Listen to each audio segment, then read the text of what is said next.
Bonjour à tous, vous êtes sur Congo Promo. Si vous aimez plus de vidéos, cliquez le bouton en bas, abonnez-vous en masse. Moi, Bérodès, je me suis déjà abonné. Il reste que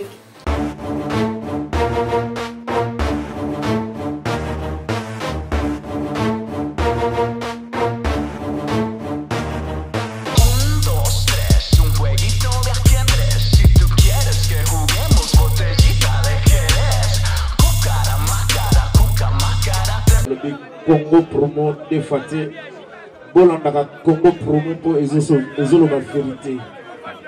Avec Congo Promo, it's not the same. C'est pas pareil. Rafineto. Check. Hugues la coiffe Ikote.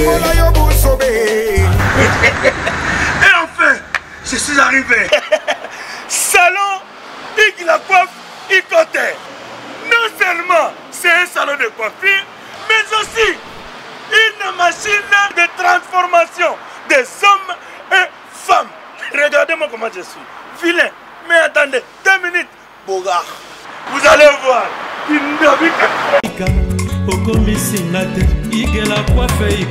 Hugues la coiffe Ikote, votre salon de coiffure mixte afro-européen situé sur la Nationale 3 au 174 avenue Aristide Briand, les pavillons sous bois. Pour plus de précisions, veuillez nous contacter au 01 41 55 00 00 ou encore sur notre site huguelacoiffeikote.com. Nous sommes ouverts tous les jours de 8h à 20h, même les jours fériés. Hugues la coiffe Ikote, l'homme qui coiffe la ville. Hugues la coiffe Ikote, le salon de coiffure mixte afro-européenne de proximité. Au 174 avenue Aristide Briand, les pavillons sous bois sur la Nationale 3. Un seul numéro, 01 41 55 00 00. La beauté de votre chevelure chez votre frère. Hugues la coiffe Ikote, même père, même mère. Chikicha, chikicha, cha cha. La beauté peut tout changer. Salon Hugues la coiffe Ikote. Quelle beauté! Sexy pour les femmes, dindindi pour les hommes. Descartes Construction et yeah! Fini l'inquiétude pour la réalisation de vos constructions de rêves en RDC au prix imbattable. Grâce à votre entreprise installée en RDC uniquement pour vous, spécialisée en construction, réfection, bâtiments, immeubles, vente de terrains, travaux publics, avec les ingénieurs architectes qualifiés au prix incroyable. L'Escarte Construction est aussi spécialisée en luminosité des bâtiments et éclairage public, installation des systèmes d'alerte, intrusion pour des maisons et véhicules et tout d'autres services. Nous acceptons aussi les paiements par tranche au prix incroyable. Pas d'hésitation avec Descartes Construction. Vous ne serez jamais déçus. Pour tout contact, notre email est descartesconstruction@gmail.com.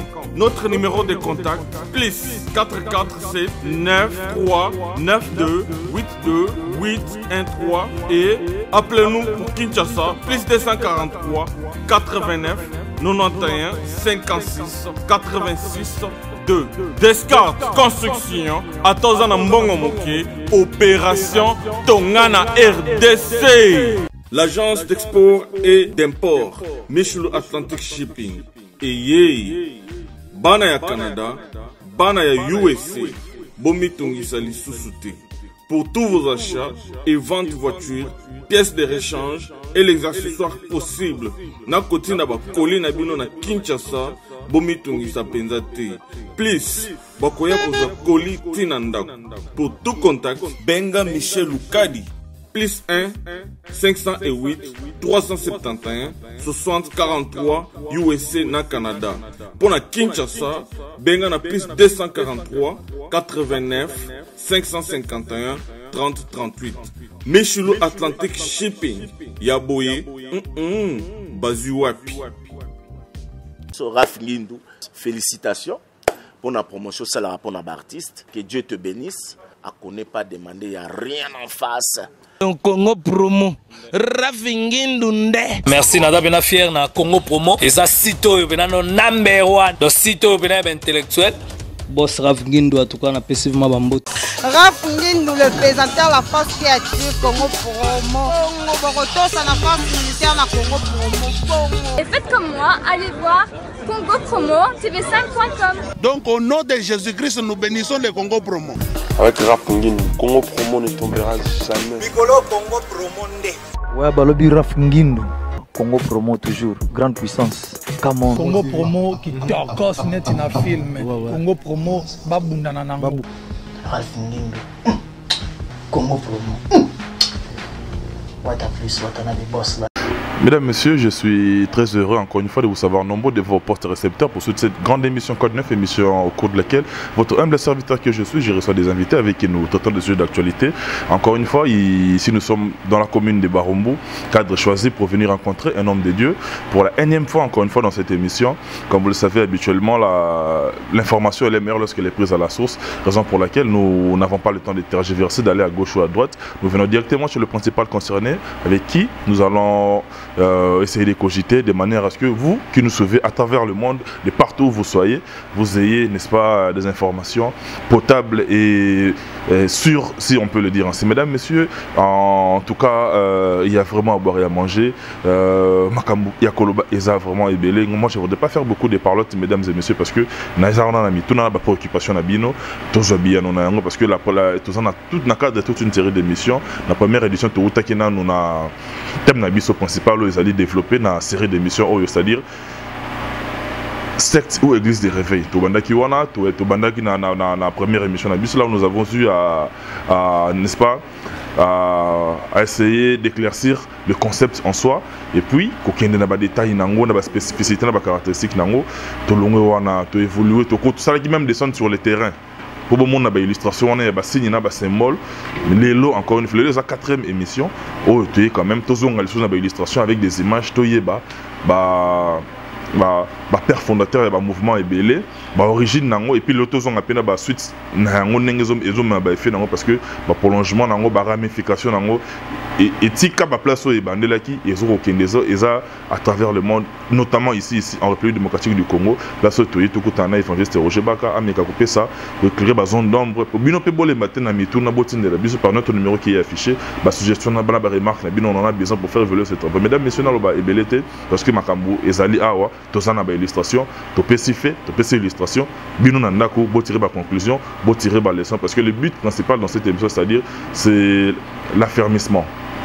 Hein, quoi fermer fort ya bana nzambe, on n'est pas là pour désorienter les gens. Ngana zana mituna kaka évangéliste Roger Baka avec l'éclaircissement bino pe botina mituna place au comprendre parce que toza wana pour tout ça la débat tout partager na bino ngana poser ka mituna bana nzambe ba bongisa maté toza wana pour na bino évangéliste Roger Baka ayuka mituna na bino boluka à répondre bino sérieusement botina ba question na numéro oya kopé ça bo atteindre directement ngana poser ka mituna. Mesdames messieurs, à tous nos partenaires à travers le monde, moi je vous aime beaucoup, je vous dis à tout de suite. Papa Nina agent JB Service.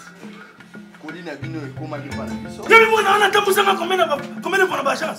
Y'a quoi tout quoi Nazera Colio on a Nazera pas na eza akufa batinde na ngebe. Awa bato tembe basili. JB Service yangoyo José Baïda. Ayebisaki yo awa ezate batindi o ezomona na te. Ah, ceux qui batindi pour suivre Colina Bino malamoko. Papa, balali bosso yango tozo akoli apoto banamo na kenda. En tout cas, JB Service, José Baïla, tango bébé calé, ayemaka ba pesa nga kombo ma passe. Pona mona ka passe, ba pesa nga kombo ba yila. Pona yila ka batu biloko na bango. Ata la raison. Biloko ekomi. Pona Paris, bazalaka na mingi ya kotinda. Mais voilà, JB Service, à côté de Bamona Paris. Je sais pas, il a collé, papa collé, à Paris. Tu as une batterie parce qu'on est à Konanga. Non, on va faire une mission dans la bâtiment. Non, il faut qu'on a mis sur la bâtiment et qu'on ici 10% de temps sous fait. Papa Tala. église nyonso ezalaka na logo na yango yango tobimaki noko tomonaki solo sikotala awa bakemi Kenneth Copeland Ministries. Je crois qu'on aura le temps de développer les origines des mots ministries. Et comme il est là, nous n'avons plus le corps de Christ. Le ministère est comme il est belé. Ce qu'on a dit na yo na émission Moussous, na kolobela kaka les origines secrètes des ministries. Ministries et Outouabi. Et pourquoi ça a été fondé? Qui l'a fondé? Avec quel objectif? Kenneth Copeland Ministries. Donc, l'ensemble des ministères de Kenneth Copeland. T'as bien. Na logo nae. Vous allez constater que on n'a pas le choix. C'est ça le but. C'est ça pour saisir comment est-ce que tu as voulu. Oh, bah, book, bah, livre nae. How to build your firm foundation. Comment construire votre fondation d'entreprise. Église, comment former votre entreprise? L'église est comme COP. Ah, donc si au moment il bâtit le royaume de la terre. Les sociétés, mais entreprises. Ah, donc il y a comme Azotang Sabatou, la COP. Il y a des Abatebele, on multiplie la croissance numérique. Mais t'as la danger ni les Alamakamnae. Nassé à on n'y compte pas. Il y a le magasin dessinateur. Compas, c'est le premier signe privilégié de la franc-maçonnerie. C'est la première unité de langage de la franc-maçonnerie. Donc, tant que ça, on va obliger à Kabango. Ça, là, on tient wana. Oh, mais non, mais c'est ce que tu as dit. C'est pas très bien. L'église n'a pas une identification. Voilà, il y a un moment où on va bracelet. Ma bague pesali. Ah, ma bague n'a pas qui soit un bague magnétiseur. Si ko bague magnétiseur, bah ils ont mis pour la loge de Bimi en Afrique. Et ça, bah pasteur bah là t'as des bagues out. N'a pas qui sont 5 pasteurs africains n'a des bagues one. Moi quoi ça? Et banderika va triomphal nigérian. Donc, et ça bilo. Tika pasteur d'ailleurs, azani kana fista awa, azana matongi awa, azana matongi na fista awa. Ok. Mais azana ngoba de mamona pasteur d'ailleurs, pasteur d'ailleurs. C'est que je sais. Nakola kisaba biloko yo. Ce qui est moni que ça est important. Mais c'est une question de foi. Mon frère. Entre la foi et la magie, la distance n'est pas grande. Alors, les petites pratiques, la répétition des mêmes choses, pas de croire que vous en avez ici. C'est vous en avez Longola, mais je t'informe à Longola. Ah, Onin, pyramide. Signe liboso et la kisi que Kenneth Copeland azana kati ya franc-maçonnerie yango mibale. Pyramide za Kaboui. Neve, permettez-nous, on est en direct. Donc vous êtes en direct, on va comprendre le biso. V yango. V est un symbole de la pyramide. Mais mon tout soit comme il a 33e degré, bazwaka V oyo. Bazu pyramide babaki sango boy. Si on a katikati abataka G. G on est là ici des Stargate. Donc c'est-à-dire la porte du ciel où habite la reine du ciel. Donc à comme un niveau à l'écolo à l'exemple de Billy Graham. Bon on a comment déjà un niveau moko très l'écolo, yango moni baza na facilité à collaborer na ba président au baza établi par la franc-maçonnerie. Bon, na moni Tozonga. Tozonga na illustration. Mesdames, messieurs, comprenez-nous, hein. Toza bongo, tozo loba, tozo une illustration parce que tozo évolue. Bon, c'est ça le but de l'émission. Alors maintenant, la linga qui omona, parce que mon soit l'angle local. Alors on a vu son frère. Quand on a le coin, on a le bagaza, aza franc-maçon. Donc ne soyons pas sentimental. Nous allons maintenant analyser encore Kenneth Copeland. Bandela. Kenneth Copeland, père spirituel de David, Oyedepo, responsable de Chapelle des Vainqueurs. Dans l'église, on a 4e rue dans l'immédiat industriel. Bon, on a proto. On pense que mon message spécial, particulier. C'est la prospérité. Prospérité. Mais l'argent appartient à Dieu. Nous faisons la bise au Balanzambi. Bon, il faut ça la paix épanoui. Est-ce que le message est en résamabé? Kenneth Copeland a un magazine na ye, journal, papier journal na ye. Mais le papier journal na ye, yangoan. Symbol of a Freemasonry in Copeland's short magazine for kids. Donc c'est quelqu'un qui enregistre déjà l'esprit des enfants. Même Nicodime. Donc Nicodime déjà, avant de recruter, ces gens-là sont tellement organisés que parce que la radio tu vas là.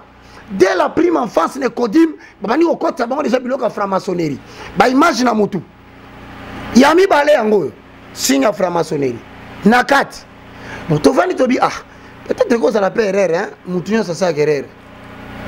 C'était la deuxième fois. Bon, tout le gars to kende, total ce que y connaît Copeland. Asa sur les gars musu ya misato. O ko permettre biso to douter na ye totalement afin que batune so balanda ba kata. So na l'église wana kata. Bien aimé, regardez bien la télévision, il va se passer quelque chose. C'est toujours Kenneth Copeland, mais en plein prédication. Bon, bien aimé dans le Seigneur, on n'est pas pressé, papa. Tu vois le bagage de Suki Kaka. Mais toi qui ne m'as pas battu Bamona. Pour battre Moussou Soazol Banin. Oh non, le frère Roger, il combat l'église, il est en train de diviser les gens. Je divise, hein. Les choses comme ça. Nandi mala vandanier. Il y a un message de Zoé Langa, pas frère Joe Matope, monter bien évangéliste pour Nani, alors de former foi, je te salue dans le précieux nom de Jésus. Regarde ce pasteur, il s'appelle Kenneth Copeland, père spirituel de David au Edepo, église chapelle des vainqueurs. Pendant la prédication, il y a des gens qui font des salutations sataniques en pleine prédication pour donner allégeance au diable et consacrer toutes les âmes à Lucifer. Qu'est-ce que vous croyez? Atekarani. Milimo ya batunde atekaka. Bon, tala muto nga zote hein, papa tia otala. Je voulais la ma volume.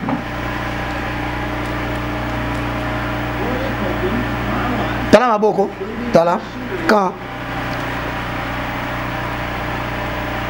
la bande la kisolo kaliboso. Pendant qu'il prêche, ma bonne salini. Salut satanique. Si tu veux comparer ça, c'est la même chose que John Cena, catcheur américain. Avant Bangrabitumbané, va mettre la musique na yokoti sakae. Va ben un rituel musical. Pam pam pam. Et ça, c'est une combinaison pour ouvrir une porte afin que l'allégeance soit accordée dans mon travail. Si on a passé le logo sali, mais on le fait hasard. Et ça hasard. Oh, et ça na ça sali. La pyramide des Arana. Mais la carte pyramide ni. J'ai. Oh, na bisaki yango. Non, na milito ce qu'on fait maçon place bazali ba tout no ramutuna. Mais ces garçons, ils connaissent toutes nos histoires comment. Mais ils ne veulent pas être pénétrés en plein jour. Il y a tous les jours, Jésus-Christ, Azolo Kotabatuna université, Azolo Kotabatuna Poto, Azolo Kotabatuna Kinshasa. Ici, normal, il y a cursus normal pour comme pasteur. À Longolio Wana.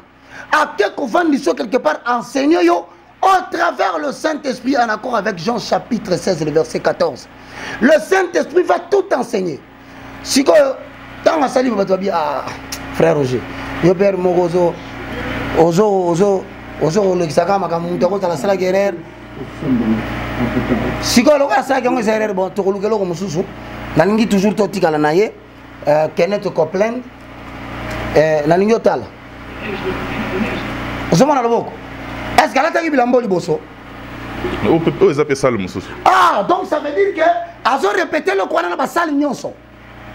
Mais tala malamu na sale azo salani. Je veux que tu regardes Yom Tonanda attentivement. Tu as la place à Bandelo Kwango.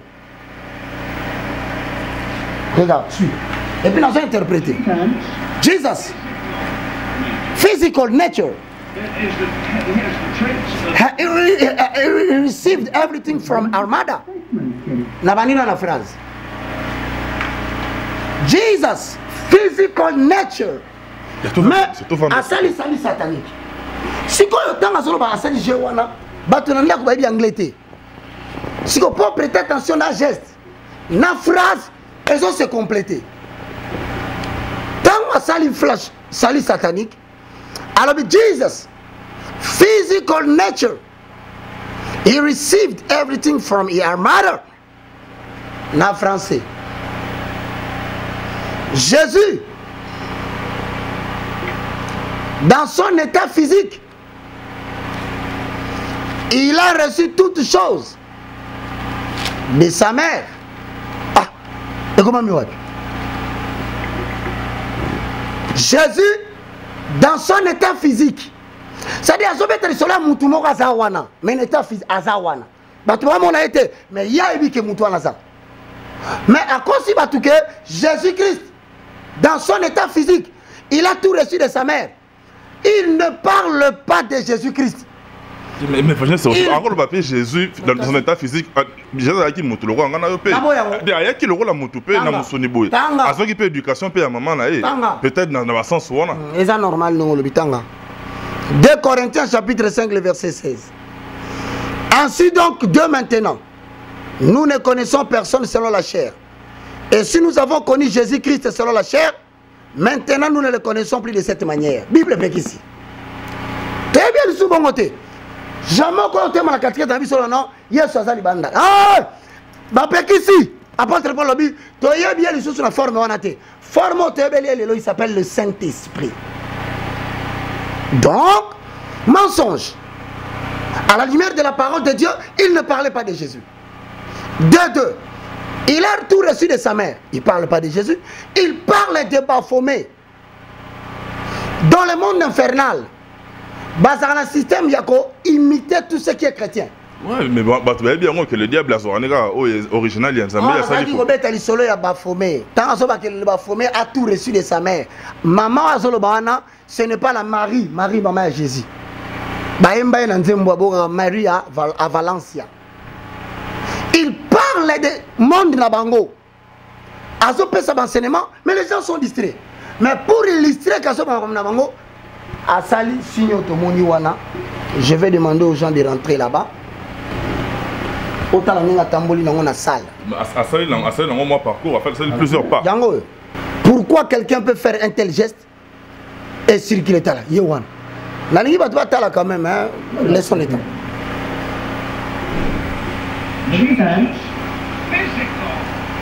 Tala misapina.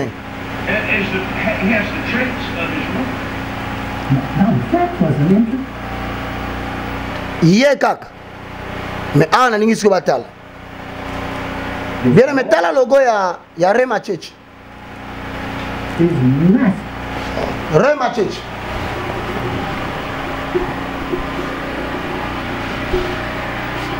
Rema Church.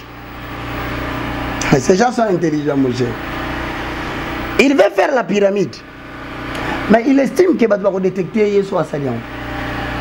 Il vous reproduit l'épée dans le sens inverse. Qui veut dire? Pyramide renversée. C'est la franc-maçonnerie de la Rose-Croix. La Rose-Croix va utiliser la pyramide renversée. Mais la franc-maçonnerie, il y a Illuminati, va utiliser la pyramide et tellement debout. Bon, maintenant, comme il faut qu'ils mettent un logo, il faut passer à une certaine conception, le design, pour ne tromper l'attention des gens. Nous sommes l'église de réveil. Nous parlons de Jésus. Mais nos éléments contredisent. À qui peut comprendre qu'ils comprennent? Mais nous, on a mis. Si on Rema Church, il y a Nani, il y a Kenneth Agin. Père spirituel, il y a David, il y a Kenneth Copeland. La ligne là, you Kenneth Agin. Is the style of music. That's it. Oh, il y a ce moment à salle naïe. Au monde. Faith, the word of faith, la parole de la foi. Église naïe. Logozani, obélisque. Ils ont passé le monde à l'imitawa. Quand c'est mort. Entre 3e, 4e, 5e. Ce que vous notez à Libanda, il y a Azouakaka, Babylon Rapoto, Athènes Simalogoné. Au moins, on a obélisque américain. Au moins, on a statue de la liberté. Parce que nous avons tout le rabatou. Il faut comprendre un message, je vous appelle ça rabinoté. C'est un mal, nous sommes à la Potoana. Et ça va un grand centre stratégique à franc-maçonnerie. Notre à Kinshasa. Notamment la Tour Eiffel, la statue de la liberté. Bien sûr. Et alors, on a Kinshasa. Bamba biso mensonge moko na victoire. Maboko Lombo. Bon, évitons là-bas, hein. Restons ici, mon cher. Mais tout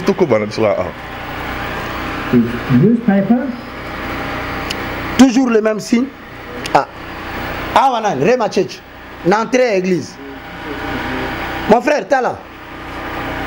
N'entrée à l'église. Oni. Pyramide renversée. Hein. Ah! Mais bilo on a l'accès qui n'a pas la balade. Si Koyo, Kenneth Agin, père spirituel, il y a Pat Robertson, il y a Kenneth Copeland, il y a Rick Warren, il y a en tout cas, c'est belé. Des francs-maçons et des francs-maçons dans la mondialisation spirituelle. Ça veut dire à la base, il est chrétien. Mais dans l'extrapolation, à la kabbalisme, dans le judaïsme, aux États-Unis, c'est déjà vendu. Et bandinde kofanda awa na mouvement mo zo bota na bandal. Mouvement ni. So batiki limité katisi bandal. Ouais. Non loin il y a terrain municipal. Ah, ozongi boni. Ils ont l'église Mangembo, ils ont ba boyna. L'église Mangembo za quelque part wana. Au moni pyramide oyo. Renversé. C'est la franc-maçonnerie. Mon cher, et ça là ba jeunes gens ba côté le manamboko. Au prix de leur vie, ils annonceront la vérité. Et puis Tobanga bango. Non, il y a pas trop comment faire. Tout fanda toko bana biso pour toujours courir derrière l'état. Mais les autres toujours qui n'est qu'à to lobby, to faire cette image. Acte chapitre 18. Na bisa bande ko nango basana ndako, ne craignez rien. Il y aura rien. Balekinza mbena makasiti. Acte chapitre 18, le verset 9 au verset 11. Le Seigneur dit à Paul en vision, pendant la nuit, Paul ne craint rien. Mais parle, ne t'étais point. 10. Car je suis avec toi, et personne ne mettra la main sur toi pour te faire du mal.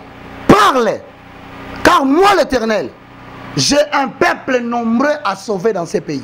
Le travail que je fais, Dieu a un peuple nombreux à sauver. À cause de ces peuples-là, il va me protéger. Et personne ne mettra la main ni sur moi, ni sur quiconque fait ce travail pour l'ouverture des yeux du peuple. Et ceux qui vont atteindre, il y a une minute combien de temps.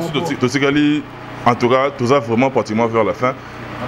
Mais le temps additionnel, tout qui est rapidement dans le combat là, va comprendre, va capter l'essentiel. Nous avons révélé le secret. Le logo de franc-maçonnerie, il y a mon nez à Kinshasa. Ils ont raconté la victoire. Je suis beaucoup de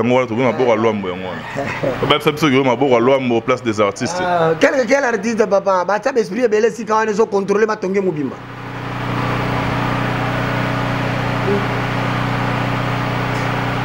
Bon. Bande Gobalandi. Brazzaville, n'en parlons même pas. Je te répète, Brazzaville, oh, tokenda to côté de et ça la voisine dans temps oh ma kamini les alliés kuna kutukolo bate franc-maçonnerie très tranquille kuna comment on peut normal hein ba normaliser yango. Mais c'est un peuple qui va connaître beaucoup de troubles de guerre à partir ya année oyo tito kota na 2019 to kota na 20 Brazzaville a traversé la zone à turbulence jusqu'à ce que Nzamba ko renverser puissance sur la Brazza ne makele les signes. Tant que puissance soit les a toujours représenté la Brazza qui m'y rosalate. C'est ce que dit l'Éternel. Merci beaucoup évangéliste Roger Baka. Na bandeko ba lande biso à travers le monde. Ba moni ba illustration, ba moni ba symbole, ba signe, mais ba retenir nini na passage na olelo parce que to roya li sousou, photo ko téléphone ba détail muso olelo to quotité. Je vais tout simplement dire que vous n'aurez aucune représentation de moi. C'est ce que Dieu dit l'Éternel. Il n'y a aucun signe extérieur qui peut montrer ta foi en Christ. Il n'y en a pas. Ce n'est ni le bracelet que je vois à Bandal. Na l'église Mangembo bracelet Zali. Na film, il y a pasteur Dayo. Ba bracelet Zali. Ba puis ba teke là. Il y a dit que ça la rappelle à Tibi Joshua. Ouais, Tibi Joshua le Nigérian je crois. Ah! Est-ce que y a l'église mort na Bandala ba la cérémonie en rouge na ba singa na mukingo ya singa rouge. Avec quelle intention? Mais pour quel but? Et puis bateau yo bazozo na ça que danger zanini. Ceux qui va réussir à capter l'esprit na yo. Au comme carpet. Et ne crois pas que l'appel de fonds à la Kawana. Bateau Batelemaka ne croit pas que ce sont des chrétiens. Ce sont des initiés de la loge qui jouent au premier plan pour pousser les autres à venir. Donc, ma franc-maçon va dans la salle. Qui peut donner 15 000 $? Moutatelemi. 20 000 $, Moutatelemi. Yo, si quoi, ça s'en a yo. Et pourtant, à la fin, on va retourner à chaque personne l'argent qu'il avait donné. Maintenant, on partagera les billets qu'ils ont gagnés de vous. Mais comme esprit nous a déjà contrôlé, comme il carpette, c'est une personne qui a un esprit subordonné. Ce que meki ko beta li solo ya pasteur na ye première caractéristique akoko simbo na nzoto bobu. On est comme une fanatisme kabona ba oya évangéliste Roger-Baka. Un dernier message, une prière na peuple de Dieu ba otala. Ba bazotala biso que celui qui nous a envoyé qu'il restaure votre esprit. Père céleste, au nom de Jésus, je te loue, je te glorifie. Merci Seigneur Jésus-Christ, louange à toi Saint-Esprit, le communicateur indispensable de la grâce. Tu m'as dit, va du milieu de ces peuples où je te fais sortir, mais ouvre-leur les yeux, fais-leur sortir des ténèbres à la lumière, de la puissance de Satan à la puissance de Dieu, afin que tous puissent recevoir la bénédiction avec tous les sanctifiés. Paul a dit, lorsque j'entendis ces paroles, je n'ai consulté ni chair ni sang. Elohim, sauf les âmes qui ont suivi cette émission. À partir de ce moment, Saint-Esprit, parle aux esprits qui t'appartiennent et réveille les héros au nom puissant de Jésus-Christ. J'ai ainsi prié. Amen. Amen. Évangéliste Roger-Baka. Tout comme on a coordonné au bas de la cause. Pour ce numéro, on a fait afficher. Né beaucoup mais l'Arabie sur la question et il y a partout dans le monde. Nos frères dans la Belgique, on a vraiment comme on est appelé ça n'a pas été mais tout sur l'ara, tout conversera, tout partagera. À la tinga ba photo na yena le frère Franck Bouladja, l'église Nabino, n'a pas molli au frère Nangaï, bien des bonnes choses na yo, na madame et puis na frère Mobimba, frère dans la Belgique comme on est au pesa ngate malheureusement. Évangéliste Roger-Baka, comme on a banné qu'on a coordonné na yo et puis on a des annonces. 00243 998 82 0004. C'est le même numéro que j'utilise sur WhatsApp et sur Imo pour les gens qui veulent commencer à recevoir chaque semaine de prière d'intercession. La ligne directe existe 00243 90 79 66 785. Mais je vais remercier les gens qui ont enfin décidé. Puisque nous sommes dans la diversité d'opérations. Moi, peut-être j'ai reçu la connaissance. Alors, certaines personnes croient que j'ai de l'argent. Je n'en ai pas. Moi, j'ai reçu la connaissance. Non, on en a besoin. Oui. Et je ne suis pas obligé d'avoir l'argent. D'autres qui ont l'argent, ils financeront pour que l'émission... Et les Kakanaba chaîne à Kinshasa. On en a parlé, je continue à croire que Dieu touchera les gens. Et donc, on a remercié pour s'embarquer dans pour que tout ça, l'émergence de la nouvelle génération. Je promets, je n'ai pas dit la date, 2 jours d'intercession pour la réconciliation du peuple avec Dieu. Ça va venir, vous aurez les réponses. Du reste, que Dieu vous bénisse. Merci beaucoup, évangéliste Roger-Baka. Peut-être non, ils ont libre tribune. C'est-à-dire, oh, toi, on a besoin de rien, ou toi, on a un argument contraire, Aya a contacté Bissou. Évangéliste, oh, il y a même débat.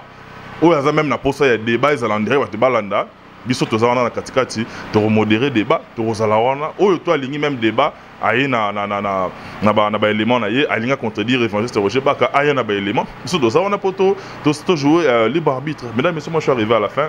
Si vous avez aimé, dites merci à Sadiq Bakamana, professeur des élèves, encadreur, il y a l'autre là, tala ba l'autre là en place ba comme les lots na évité quoi franchement na la nengeni. Grand merci à tous nos partenaires. La maison d'Imoda Fashion sur Maniema 80 entre Kambo Venaro et Zana Lubumbashi. d'Imoda Fashion, c'est Zabongo Yamutunangai, le président Raoul Machoupe, grand samouraï, big up nos partenaires principaux de cette émission. Et puis Venanga Anton Mokonzi, il y a Dorian Fezaji, toi parent Brian, merci beaucoup de votre conseil. Nayo vu Ozongeli Kayou, petit on a informé que Ozongeli Kayou to CPD parce que Nzamba Sungi après accident santé Ozongeli boulot nayo en tout cas Nzamba Batelayo, pas molona famille nayo. Merci beaucoup nayo et to Chanvumbi les boursiers valable mon cousin au évangéliste Roger-Baka et Azali pesa biso numéro ya mutunayo Tout ça en contact pour organiser des bawana, tout ça, on a des conditions, il y a bien. Tout ça, mon cousin depuis Paris, merci, surtout moi, je garde le même enthousiasme. Mais d'ici là, portez-vous bien, bye.